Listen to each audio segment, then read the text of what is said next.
አሰላሙ አለይኩም ወራህመቱላሂ ወበረካቱ። የተወደዳችሁ እንዴት ቆያችሁን? የካቲት 12 2018 የረመዳን 3ኛ ምሽት ሚንበር ኸበር ጀመረ። ፋይዛ መሐመድ የዕለቱ ሚንበር ኸበር እየመራው ከናንተ ከተመልካቾች ጋር ቆያለሁ። እስከ ፍጻሜው አብራችሁን እንድትዘልቁ በአክብሮት እየጋበዝኩ ለዕለቱ ከያዝናቸው ጉዳዮች መካከል አበይቱን አስቀድማለሁ። የኢትዮጵያ ሀገራዊ ምክክር ኮሚሽን የስራ ዘመን ለሁለተኛ ጊዜ ተራዘመ። በቀን 2000 ቶን በቆሎና 120 ቶን ማሽላ ላይ ማምረት አቅም ይኖረዋል የተባለው የምግብ ኢንዱስትሪ ግንባታ ተጀመረ። የትራምፕ የሰላም ቦርድ በጋዛ ጉዳይ የመጀመሪያውን ስብሰባ በዋሽንግተን ሊያካሂድ ነው የሚሉት የሚንበር ኸበር አበይት ጉዳዮች ናቸው። አብራችሁን እንድትቆዩ በድጋሚ እየጋበዝን ወደ ቀዳሚው ኸበር አልፋለሁ። የኢትዮጵያ ሀገራዊ ምክክር ኮሚሽን የስራ ዘመን ለሁለተኛ ጊዜ ተራዘመ። ከድር ከማል የተዘጋጀውን ዝርዝር ያቀርበዋል። የኢትዮጵያ ሀገራዊ ምክክር ኮሚሽን የስራ ዘመን ለሁለተኛ ጊዜ ተራዘመ። የህዝብ ተወካዮች ምክር ቤት የካቲት 11 2018 ባካሄደው አስቸኳይ ስብሰባ የኢትዮጵያ ሀገራዊ ምክክር ኮሚሽንን የስራ ዘመን በ8 ወር አራዝመዋል። ኮሚሽኑ በተሰጠው ጊዜ ስራውን ማገባደድ ባለመቻሉ በካቲት 2017 በተመሳሳይ ሁኔታ በተካሄደ አስቸኳይ የፓርላማ ስብሰባ 1 ዓመት ተጨምሮለት ነበር። በታህሳስ 2014 በወጣ አዋጅ የተቋቋመው ሀገራዊ የምክክር ኮሚሽኑ መጀመሪያ የተሰጠው የስራ ዘመን 3 ዓመት እንደነበር ይታወቃል። የተወካዮች ምክር ቤት አባላት ለእረፍት ከተበተኑበት ተጠርተው ባካሄዱት አስቸኳይ ስብሰባ የሀገራዊ ምክክር ኮሚሽኑ የ4 ዓመት የስራ አፈጻጸም ሪፖርት ቀርቦላቸው ውይይት አድርገውበታል። ውይይቱን ተከትሎ የምክር ቤቱ የዲሞክራሲ ጉዳዮች ቋሚ ኮሚቴ ያቀረበውን የውሳኔ ሐሳብ ያደመጡት የፓርላማ አባላቱ የኮሚሽኑን የስራ ዘመን ለሁለተኛ ዙር እንዲራዘም ሙሉ ድምጽ ሰጥተዋል። ከዚህ አስቀድሞ በስብሰባው ላይ የኮሚሽኑን የስራ አፈጻጸም ዋና ኮሚሽነር ፕሮፌሰር መስፍን አርአያ አቅርበዋል። 4 ዓመት ሊደፍን 2 ቀናት ብቻ የቀሩት ኮሚሽኑ ከትግራይ ክልል ውጪ ባሉ 1232 ወረዳዎችን በማካለል 93 በመቶ ኢትዮጵያውያን የተሳተፉበት ምክክር ማካሄዱ በሪፖርቱ ተገልጿል። ኮሚሽኑ ከዚህ ቀደም በተራዘመለት 1 ዓመት ስራውን ማጠናቀቅ ያልቻለው ትግራይ ክልልን በምክክር ሂደት ለማሳተፍ የተደረገው ጥረት ተግዳሮቶች ስለገጠሙት እንደሆነም አብራርተዋል። በትግራይ ክልል ምክክር ለማካሄድ ከተለያዩ ባለድርሻ አካላት ጋር 17 መድረኮች መከናወናቸውን የጠቆሙት ዋና ኮሚሽነሩ እስካሁን ተሳታፊዎችን መለየትና ክልላዊ የምክክር መድረክ ማድረግ አለመቻሉን አስረድተዋል። የቀጣይ የኮሚሽኑ አበይት ተግባራት የትግራይ ክልል ምክክርን ማሳካት፣ የአሰራር ስርዓቶችን ቀርጾ በመዘርጋት ሀገራዊ ጉባኤውን ማካሄድ መሆናቸውን ዋና ኮሚሽነሩ ገልጸዋል። ሀገራዊ ጉዳዮች ላይ ለተፈጠሩ ልዩነቶች ወሳኝ ምክንያቶችን የመለየት እና ውይይቶች የሚካሄዱባቸውን ርዕሰ ጉዳዮች በመለየት ምክክር እንዲደረግባቸው የማመቻቸት ተልዕኮ ተሰጥቶት የተቋቋመው ኮሚሽኑ ከ1 ሳምንት በፊት እንዳሳወቀው ደግሞ ከእቅዱ 93 በመቶ ያህሉን ማሳካት ችሏል። ኮሚሽኑ በሀገር አቀፍ ደረጃ የሚያካሂደው የምክክር ጉባኤም በቀጣይ ይጠበቃል። የኢትዮጵያ እስልምና ጉዳዮች ጠቅላይ ምክር ቤት ለምክክር ሂደት የሚቀርቡ የሀገሪቱን ሙስሊሞች አጀንዳዎች ለምክክር ኮሚሽኑ ግንቦት 2016 ማቅረቡ ይታወሳል። መጅሊስ ካቀረባቸው 9 አጀንዳዎች ውስጥ ታሪክና ትርክት እንዲሁም ሀገራዊ እና ህዝባዊ ምልክቶች በድጋሚ እንዲቃኙ የሚጠይቀው ይገኝበታል። በተጨማሪም የሲቪል መብቶችና ፍትሃዊ የሀብት ክፍፍል፣ የህዳጣን መብት፣ የኢትዮጵያ የተለያዩ ዓለም አቀፍ ድርጅቶች አባል መሆን፣ የመንግስትና ሃይማኖት ግንኙነት፣ ለሙስሊም ጠልነት ዕውቅና መስጠትና ማስተካከል፣ የህዝብና ቤት ቆጠራ እንዲሁም አካታች ኢኮኖሚና ፋይናንስ ማስፈን የሚሉትም ተካተዋል። በቀን 2000 ቶን በቆሎና 120 ቶን ማሽላ ላይ ማምረት አቅም ይኖረዋል የተባለው የምግብ ኢንዱስትሪ ግንባታ ተጀመረ። ጠቅላይ ሚኒስትር አብይ አህመድ በኦሮሚያ ክልል የቡሳ ጎኖፋ ኦሮሚያ የተቀናጀ የምግብ ኢንዱስትሪ ግንባታን ዛሬ ሐሙስ የካቲት 12 2018 አስጀምረዋል። የምግብ ኢንዱስትሪው የበቆሎና ማሽላ ዱቄትን እንዲሁም 14 ተጓዳኝ የበቆሎ ውጤትን እንደሚያመርት ገልጸዋል። ፕሮጀክቱ ተጠናቆ ወደ ስራ ሲገባ በቀን 2000 ቶን በቆሎና 120 ቶን ማሽላ ላይ ማምረት አቅም ይኖረዋል ያሉት ጠቅላይ ሚኒስትሩ ከ6500 በላይ ለሚሆኑ ሰራተኞች ቋሚና ጊዜያዊ የስራ እድል እንደሚፈጥር ጠቁመዋል። ለአካባቢው አርሶ አደሮች፣ ለህብረት ስራ ማህበራትና የግል ዘርፍ አምራቾች የእሴት ሰንሰለትን በማገዝ ለአካባቢው አርሶ አደሮች ሰፊ ገበያ በመፍጠር የአካባቢውን ኢኮኖሚ ያሳድጋል ሲሉ አክለዋል። በማስጀመሪያ ስነ ስርዓቱ ላይ ምክትል ጠቅላይ ሚኒስትር ተመስገን ጥሩነህ፣ የኦሮሚያ ክልል ርዕሰ መስተዳደር አቶ ሽመልስ አብዲሳ፣ የጠቅላይ ሚኒስትሩ የምስራቅ አፍሪካ ጉዳዮች አማካሪ አቶ ጌታቸው ረዳና የብሔራዊ ባንክ ገዢ አቶ ኢዮብ ተካልኝ ተገኝተዋል። ቀጥለናል። ሳውዲ አረቢያ የረመዳን ጨረቃ መታየቱን ማክሰኞ አመሻሽ ማወጇን ተከትሎ ኢትዮጵያን ጨምሮ በርካታ ሀገሮች ረመዳንን በይፋ ጀምረው ሁለተኛውን የጾም ቀን አጠናቀዋል። እንደ ቱርክ ያሉ ሀገሮች ደግሞ የመጀመሪያውን ቀን ዛሬ ጾመዋል። በሌሎችም የዓለም ሀገሮች ረመዳን እንዴት እያለፈ ነው ብለን ስናጣራ ተከታዮቹን አግኝተናል። አህመድ አብዱራህማን አሰናድቶታል። ሱዳን በርካታ የሱዳን ሲቪልና ፖለቲካ ስብስቦች በሀገሪቱ እየተካሄደ ያለው ደም አፋሳሽ ጦርነት እንዲቆምና የተከበረውን የረመዳን ወር ምክንያት በማድረግ አፋጣኝ የተኩስ አቁም ስምምነት እንዲደረግ ጥሪ አቅርበዋል። ስብስቡ በመግለጫው በዚህ ታላቅ ወር ግጭቶች እንዲቆሙ፣ የሲቪል መኖሪያዎች ጥበቃ እንዲደረግላቸውና ሰብአዊ እርዳታዎች ለተጎጂዎች ያለምንም እንቅፋት የሚደርሱበት አስተማማኝ ኮሪደር እንዲከፈት ጠይቋል። አክሎም በሁለቱም ወገኖች ቁጥጥር ስር የሚገኙ እስረኞች በዓለም አቀፍ ተቋማት ክትትል እንዲለቀቁና የምርኮኛ ልውውጥ እንዲደረግ እንዲሁም በግፍ የታሰሩ ሲቪሎች በአስቸኳይ እንዲፈቱም ተማጽኖ አቅርበዋል። ማልዲቭስ በደቡብ እስያ የምትገኘው ማልዲቭስ በዘንድሮ የረመዳን ወር በማረሚያ ቤቶች የሚገኙ እስረኞች ለመጀመሪያ ጊዜ የተራዊ ሰላትን በጋራ እንዲሰግዱ ፈቅዳለች። የሀገሪቱ ማረሚያ አገልግሎት እንዳሳወቀው የተራዊ ሰላት ማፉሺና አሴሪ በተባሉ ማረሚያ ቤቶች ይሰገዳል። ሰላቱን እንዲመሩም ከውጭ የሚገቡ ኢማም ተመድቧል። አዲሱ አሰራር እስረኞች መንፈሳዊ ግዴታቸውን እንዲወጡና በረመዳን ወር የሚገኙ በረከቶችን እንዲቋደሱ እድል ለመስጠት ያለመ ነው ተብሏል። ማልዲቭስ ከ99 በመቶ በላይ የሚሆኑ ዜጎቿ ሙስሊሞች ናቸው። ማሌዥያ ለረመዳን የኤሌክትሪክ ባቡር ተጠቃሚዎች የ30 በመቶ ቅናሽ እንዲደረግላቸው ወስናለች። የሀገሪቱ የባቡር አገልግሎት ለረመዳን ወር ቅናሹን ያደረገው በሁሉም የኤሌክትሪክ ባቡር መስመሮች ላይ ነው። ቅናሹ ከረቡዕ አንስቶ ተግባራዊ መሆን ጀምሯል። ተጓዦች በባቡር ቁጥራቸውና በጉዞ ቀናቸው ላይ በመመስረት ለወሩ የተዘጋጀውን ኮድ በማስገባት የቅናሹ ተጠቃሚ መሆን እንደሚችሉ ተገልጿል። ማሌዥያ የረመዳን ጾም ያስጀመረችው ዛሬ ሐሙስ ነው። በመጨረሻም በበርካታ የአውሮፓ ሀገሮች የሚገኙ ምዕመናን ረቡዕ ምሽት የመጀመሪያውን ተራዊህ ሰላት ሰግደው ዛሬ ሁለተኛውን ጀምረዋል። አናዶል ኤጀንሲ እንደዘገበው በተለይ በትላንትናው ምሽት መስጂዶች ሞልተው ታይተዋል። ከሀገሮቹ ውስጥ በስዊድን ስቶክሆልም ከተማ በሚገኘው የፊቻ ኡሉ መስጂድ ምዕመናን በመጀመሪያ የተራዊህ ሰላት ወቅት በግጭት በተጎዱ ቀጠናዎችና በመላው ዓለም ሰላምና መረጋጋት እንዲሰፍን የጋራ ዱዓ ሲያደርጉ ታይተዋል።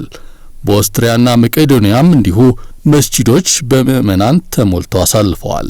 በአልባንያ ዋና ከተማ ቲራና የተራዊህ ሰላት የተሰገደው በባልካን ትልቁ መስጂድ ነው። በኮሶቮ በፕሪስቲና ውስጥ በሚገኘው የፋቲህ ሱልጣን ሙሐመድ መስጂድና በፕሪዝረን ውስጥ በሚገኘው የሲናም ፓሻ ተራዊህ ተሰግዷል። በቡልጋሪያ ዋና ከተማ ሶፊያ የሚገኙ ሙስሊሞች በከተማዋ ብቸኛ መስጂድ በባንያ ባሺ መስጂድ ተራዊህ ሰግደዋል። የቦስኒያ ዋና ከተማ ሳራዬቮ ደግሞ በመላ ከተማዋ ተራዊህ የተሰገደ ሲሆን በተለይም ታሪካዊው የጋዚ ሁዝሬቭ ቤግ መስጂድ በምዕመናን ተሞልቶ እንደነበረም ተዘግቧል። የተወደዳችሁ አሁንም የተከታተላችሁ የምትገኙት ሚንበር ኸበርን ነው። አብራችሁን ስላላችሁ ደስ ይለናል። ለሚንበር ኸበር ጥቆማ ወይ ማስተያየት ካላችሁ በአጭር የስልክ ቁጥር 9282 ላይ ብትልኩልን አጣርተን መልሰን ለእናንተው እናቀርባለን። የሚቀናችሁ ማህበራዊ ሚዲያ ከሆነ በሁሉም አማራጮች @ሚንበር ቲቪ ብላችሁ ብትፈልጉን ታገኙናላችሁ።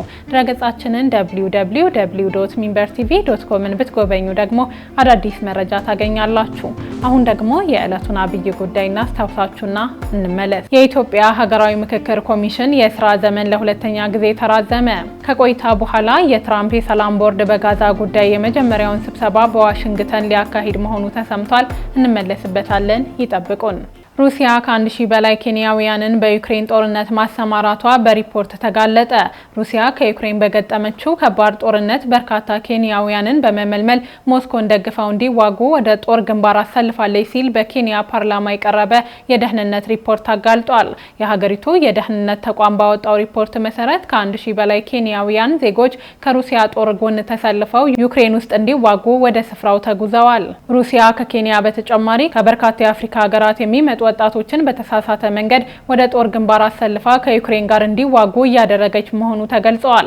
ሩሲያ ኬንያውያንን ወስዳ በዩክሬን ጦርነት ተሳትፈው እንዲዋጉ ከምታደርግበት መንገድ አንዱ የወደፊት ሕይወታቸውን የሚለውጡበትን ተስፋ በመስጠትና የማይተገበር ቃል ተገብቶላቸው መሆኑን ሪፖርቱ ጠቁሟል።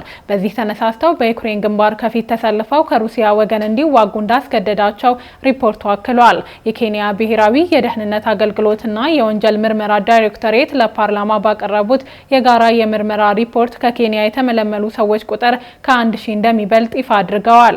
ይህም ባለፈው ታህሳስ ወር ባለስልጣናት ከሰጡት መረጃ ወደ 200 የቁጥር ብልጫ እንዳለው ተገልጿል። ኬንያውያን የሩሲያን ጦር የተቀላቀሉት በቱሪስት ቪዛ ሀገሪቱን ለቀው በተለይም ወደ ቱርክና የተባበሩት አረብ ኤሚሬት በተጓዙበት ወቅት ነው።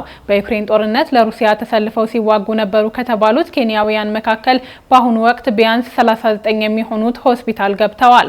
28ቱ በጦርነት ላይ ያሉ የደረሱበት ሳይታወቅ ደብዛቸው ጠፍቷል።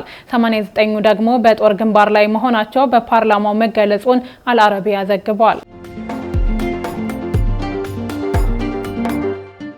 አሜሪካ ከኢራን ጋር ያላት ውጥረት እየጨመረ ባለበት ወቅት ጦሯን ከሶሪያ ልታወጣ ነው።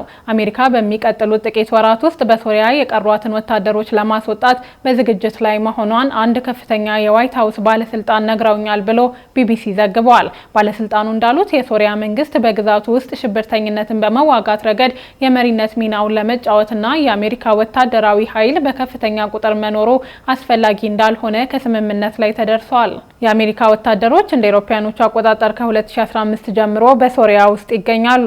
የአሜሪካ ፕሬዝዳንት ዶናልድ ትራምፕ እዚህ ውሳኔ ላይ የደረሱት በመካከለኛው ምስራቅ አገራቸው ከኢራን ጋር የገባችው ውጥረት እየተካረረ በመጣበት ወቅት ነው። ዶናልድ ትራምፕ ከዚህ ውሳኔያቸው በተቃራኒ በኢራን አቅራቢያ የአሜሪካ ጦር ኃይልን እያሰፈሩ ይገኛሉ። ቢቢሲ ቬሪፋይ በኢራን አቅራቢያ የጦር ጄቶችን መሸከም የሚችለው የዩኤስኤስ አብርሃም ሊንከን መርከብ መኖሩን አረጋግጫለሁ ብለዋል።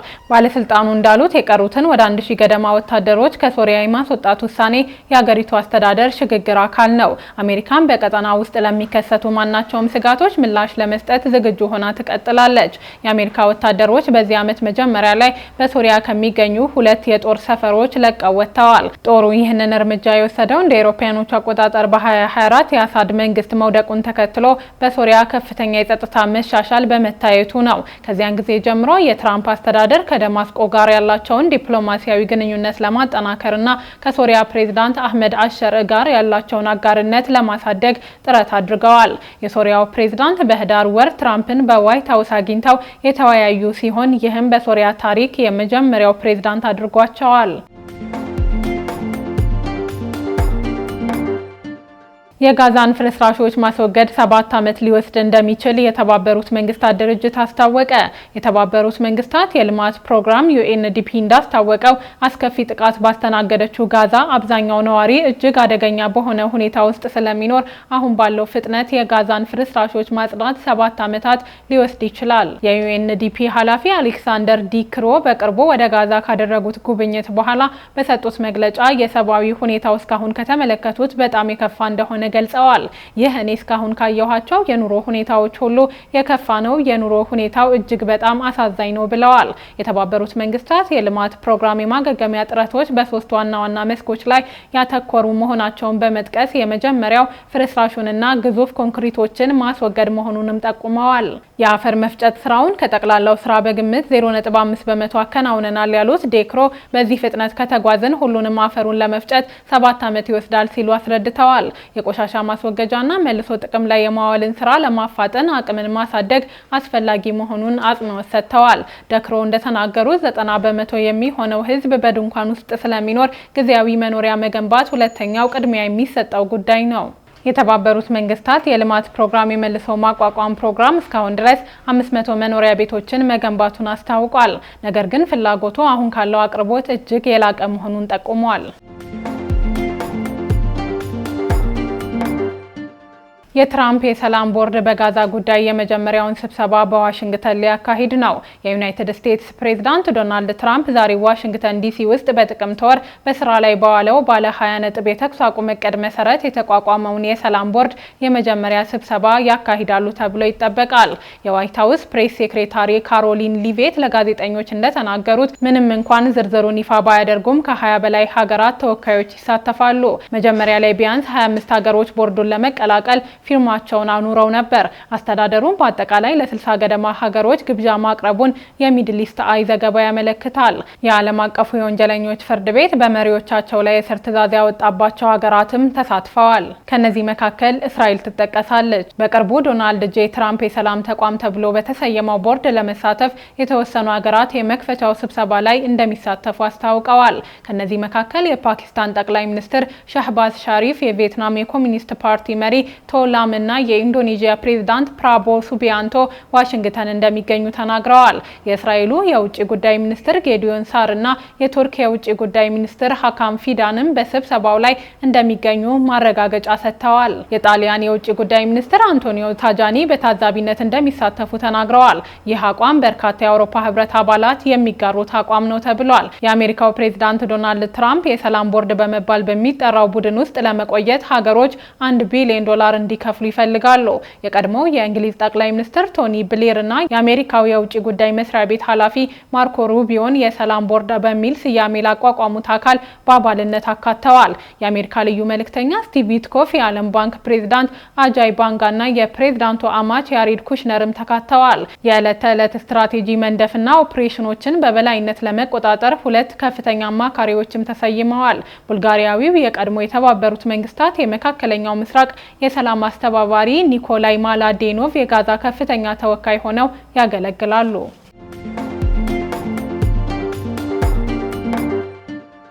ውድ ተመልካቾች ለዛሬ ያዘጋጀነው የሚንበር ኸበር በዚሁ ተጠናቀቀ። ፋይዛ መሐመድ አብሬያችሁ ቆየው። ወሰላሙ አለይኩም ወራህመቱላሂ ወበረካቱ።